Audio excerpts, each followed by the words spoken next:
Hey, Sean here with Supremacy SEO, and this is another quick SEO tip. Today I'm going to be showing you how I find interesting domains to sort of research further using SERP. So one of the ways that I really try and keep up with what's happening in SEO and what's working and what's not is by using SERP, and I have a lot of different niches that I regularly follow. So here's how I just go through and quickly find which domains I should be focusing on.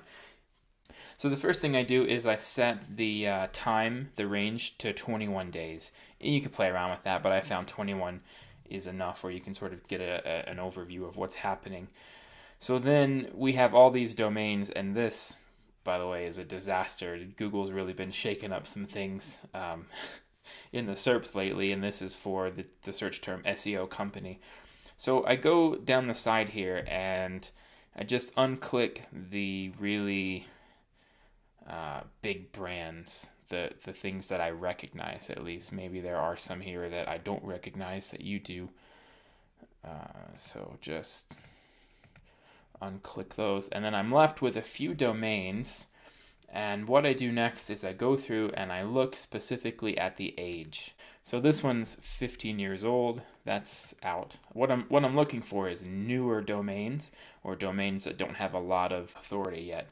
Because if they're ranking in the top 20 for such a big keyword, 9,900 a month, this is obviously something a lot of people want to be ranking for. If they're in the top 20, then I know that they are doing some interesting things with SEO, or there's some interesting things going on with why Google's ranking them. So we're going to look through here. This one is 2.6 years old. That's one I'm going to check out further to see what they're doing.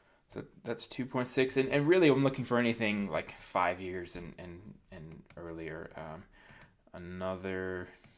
This one's 1.8 years old. That's another really good one. It was ranking in 5th. Now it dropped down just out of the top 10, but still, how is a domain less than 2 years old ranking so highly? That's what I want to find out. That's the research I'm going to be doing.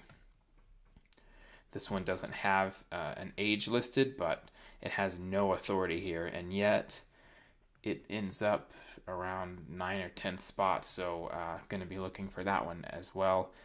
And finally, this site is 8.1 years old, so that's a bit outside of the range I'd be looking at something. So I'm less interested in that one. So what I'm left with are several sites, these ones that are highlighted, that I'm going to look into further to see what they're doing to rank. And then next week I'll be going through and showing you how I do the research into these sites that I found using SERP. And that'll be using a couple other tools and a process I go through. So make sure you tune into that. Subscribe if you already haven't, so you never miss a quick SEO tip. Thanks for watching.